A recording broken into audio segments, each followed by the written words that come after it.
نیت مسلمان کے پاس ایک نسخہ کیمیہ ہے۔ نسخہ کیمیہ کا اکثر لفظ ہم لوگ سنتے رہے ہوں گے۔ نسخہ کیمیہ اس نسخے کو کہتے ہیں جس کے ذریعے سے انسان تانبے کو سونا بناتا ہے۔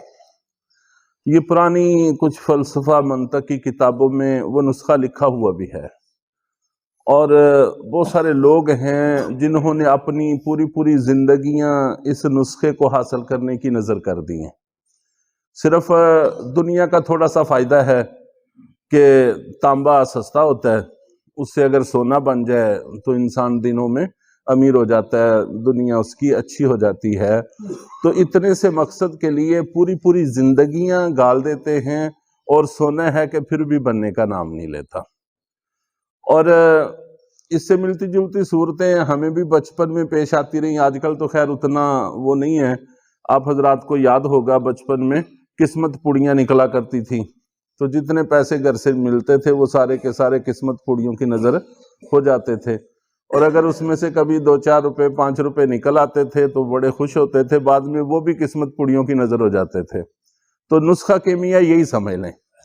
اور آج کل اس کی جدید شکل یہ بانڈ وغیرہ ہیں۔ کتنے ہی لوگ ہیں کہ اپنا سارا سرمایہ، اپنی ساری زندگی اسی کی نظر کر دیتے ہیں، راتوں رات امیر ہو جائیں گے، اور بس نکلنے کی دیر ہے تو اس کے بعد پھر دیکھنا موجیں ہو جائیں گی، اور نہ ساری زندگی کچھ نکلتا ہے اور نہ یہ کچھ کرنے کے قابل ہوتا ہے۔ تو یہ نسخہ کیمیہ جو دنیا کا ایک تھوڑے سے نفع کی چیز ہے، اس پر انسان اپنی زندگیاں کیسے برباد کر لیتا ہے۔ لیکن جو اللہ نے نیت کی شکل میں اس کو نسخہ کیمیہ عطا کیا ہوا ہے، اس کی طرف کوئی دھیان نہیں ہے۔ انما الاعمال بالنیات حدیث ہے، صحیح حدیث ہے، متواتر حدیث ہے کہ اللہ کے نبی صلی اللہ علیہ وسلم نے فرمایا کہ اعمال کے ثواب کا دار و مدار نیتوں پر ہے۔ ہمارے ہاں عام طور پر یا تو کوئی بات سرے سے معلوم نہیں ہوتی، اگر معلوم ہو جائے تو اس میں مطلب اپنی مرضی کا ڈال لیتے ہیں۔ تو کچھ لوگوں کا خیال یہ ہے کہ نیت درست ہونے سے گناہ کے کام جائز ہو جاتے ہیں۔ ایسا نہیں ہوتا۔ گناہ کا کام جتنی بھی اچھی نیت سے کیا جائے وہ گناہ ہی رہتا ہے۔ مثال کے طور پر کوئی آدمی چوری کرتا ہے، ڈاکہ ڈالتا ہے، اور اس کی نیت یہ ہے کہ غریبوں کی مدد کی جائے، تو اس سے نہ چوری جائز ہوگی، نہ ڈاکہ جائز ہوگا، اور نہ ہی اس کے عذاب میں سزا میں کوئی کمی واقع ہوگی۔ وہ جرم ہے، بہرحال جرم ہی رہے گا، چاہے جتنی بھی اچھی نیت سے کیا جائے۔ نیت سے ثواب ملتا ہے، اس کا مطلب یہ ہے کہ جو کام ہمارے ذمہ فرض واجب ہیں ان کو اگر صحیح نیت سے کریں گے تو ثواب ملے گا، اگر صحیح نیت سے نہیں کریں گے تو ثواب نہیں ملے گا۔ جیسے مثال کے طور پر نماز ہے، اگر واقعی ہم اللہ کی عبادت سمجھ کے ثواب کی نیت سے پڑھیں گے، اللہ کی رضا کے لیے پڑھیں گے تو ثواب ملے گا، اور اگر ہم دکھلاوے کے لیے، ریاکاری کے لیے، کسی ایسے مقصد کے لیے پڑھیں گے تو اس پر ثواب نہیں ملے گا اور وہ عبادت نہیں بنے گا۔ اور اسی طرح خاص طور پر جس کو یہاں پر آج بیان کرنا مقصود ہے وہ یہ ہے کہ وہ کام جو ہم اپنی زندگی میں کرتے ہیں جو جائز ہیں، نہ وہ ثواب ہیں نہ گناہ ہیں۔ کھانا کھانا ہماری ضرورت ہے، ہم کھاتے ہیں اور جائز ہے کھانا کھانا۔ سونا یہ ہماری ضرورت ہے، ہم سوتے ہیں اور سونا جائز ہے، آرام جائز ہے۔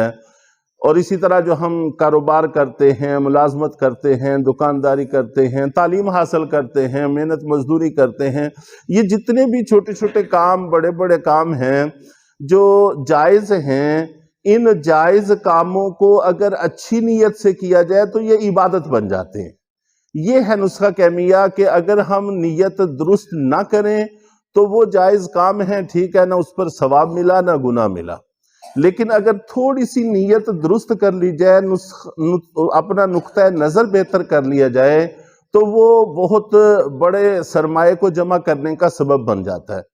سونے کے وقت ہم سنت طریقے سے سوئیں اور یہ نیت کر لیں کہ سونے سے نیند پوری ہوگی، جسم میں تقویت آئے گی تو اپنے فرائض اور اپنی ذمہ داریاں صحیح نبھانے کی ہمیں طاقت مل جائے گی، تو سونا عبادت بن جائے گا۔ اس لیے وقت پر سو جاتا ہے کہ صبح اٹھ کر تہجد کی توفیق مل جائے گی تو یہ ساری کی ساری رات ثواب میں گزر جائے گی۔ اس لیے کھانا کھاتا ہے کہ جسم میں تقویت آئے گی اور اس سے اللہ کی عبادت کرنے میں یا اپنے فرائض اور ذمہ داریاں پوری کرنے میں مدد ملے گی تو یہ اجر و ثواب کا کام بن جاتا ہے۔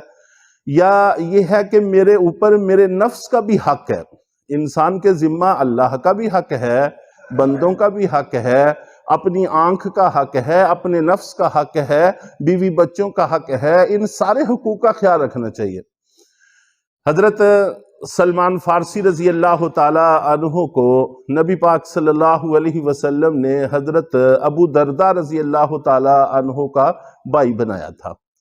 جب مدینہ منورہ میں گئے تو مہاجرین کو انصار کے ساتھ جوڑتے تھے، تو ان کے ساتھ جوڑا۔ جب حضرت سلمان فارسی رضی اللہ تعالیٰ عنہ ان کے گھر گئے تو ان کے گھر کو دیکھا، بڑا سادگی کا ماحول ہے۔ حضرت ام درداء رضی اللہ تعالیٰ عنہ کو دیکھا، وہ بھی بالکل سادہ لباس میں ہیں، اور گھر میں ایسا ان کو محسوس نہیں ہوا کہ جیسے گھر میں میاں بیوی کو ہونا چاہیے۔ گھر کی زندگی ہے تو اللہ تعالیٰ نے دونوں کو ایک دوسرے کی راحت کے لیے وجود بخشا ہے، تو اس لیے گھر کا ماحول ان کو کوئی مناسب محسوس نہیں ہوا۔ اور حضرت ابو درداء رضی اللہ تعالیٰ عنہ بہت عبادت گزار تھے، تو رات کو تہجد کے لیے کھڑے ہونے لگے۔ انہوں نے اپنے ساتھ بستر بچھوایا اور انہوں نے کہا کہ میرے ساتھ سوئیں گے تو میں سوؤں گا، وگرنہ میں نہیں سوتا۔ اب انہوں نے دیکھا کہ مہمان ہیں، مہمان کی خاطر تواضع تو ضروری ہے، مجبوراً ان کو سونا پڑا۔ اب صبح روزہ رکھنے لگے تو انہوں نے روزہ بھی نہ رکھنے دیا۔ تو حضرت ابو درداء رضی اللہ تعالی عنہ کو بعد میں نصیحت کی کہ دیکھو، تمہارے ذمہ اللہ کا حق بھی ہے، تمہارا اپنا حق بھی ہے، تمہاری بیوی کا حق بھی ہے، سب کو پاس درست رکھنا یہ تمہاری ذمہ داریوں میں شامل ہے۔ انہوں نے آ کر اللہ کے نبی صلی اللہ علیہ وسلم سے شکایت کی کہ نہ انہوں نے مجھے رات تہجد پڑھنے دی، نہ انہوں نے روزہ رکھنے دیا، اور ساری رات مجھے اپنے ساتھ سلاتے رہے۔ تو نبی پاک صلی اللہ علیہ وسلم نے فرمایا کہ انہوں نے جو کہا ہے وہ بالکل حق اور درست کہا ہے۔ تو بہرحال جو ہمارا حق ہے، کھانا پینا سونا، یہ ہمارے ذمہ ہمارے نفس کا حق ہے، ہماری آنکھ کا حق ہے۔ انسان جب حق ادا کرنے کی نیت کر لیتا ہے تو وہ عمل بھی ثواب بن جاتا ہے۔ تو اس لیے بہت سارے اعمال ہیں جو دن رات میں ہم کرتے ہیں، اگر اس میں تھوڑی سی نیت درست کر لی جائے تو وہ سارے کے سارے اجر و ثواب کا باعث بن جائیں گے۔ گھر میں جاتا ہے انسان، گھر کے کام کرتا ہے تو نیت کر لے کہ ہمارے نبی پاک صلی اللہ علیہ وسلم بھی گھر میں اپنی ازواج کا ہاتھ بٹایا کرتے تھے، گھر کے کام خود کر لیا کرتے تھے۔ بچوں سے خوش طبی کر رہے ہیں، ایک ہے بس طبیعت کا تقاضا ہوا ہم نے بچوں سے خوش طبی کر لی، ایک ہے یہ نیت کر لے کہ ہمارے نبی پاک صلی اللہ علیہ وسلم بچوں سے بڑی شفقت کیا کرتے تھے، تو اتنی سی نیت کرنے سے وہ سارا کا سارا عبادت بن گیا۔ تو یہ ہے کہ جس کو کہتے ہیں کہ نیت نسخہ کیمیہ ہے، کہ کتنے ہی اعمال ہماری ایسے ہیں جو بالکل مٹی ہوتے چلے جا رہے ہیں، ہم تھوڑی سی توجہ کریں تو وہ مٹی سے سونا بن سکتا ہے۔ اور جب آخرت میں نامہ اعمال کے رجسٹر کھلیں گے تو اس وقت ہماری سوچ حیران رہ جائے گی کہ اتنے اعمال ہم جمع کرنے میں کامیاب ہو گئے ہیں۔ تو بہرحال اللہ تعالی ہم سب کو ان اعمال کی دیکھ بھال کرنے کی بھی توفیق عطا فرمائے، اور اپنی نیت کو درست کر کے کتنا ہی جو ہم نقصان کرتے ہیں اس کو فائدے میں اور نفع میں تبدیل کرنے کی توفیق عطا فرمائے۔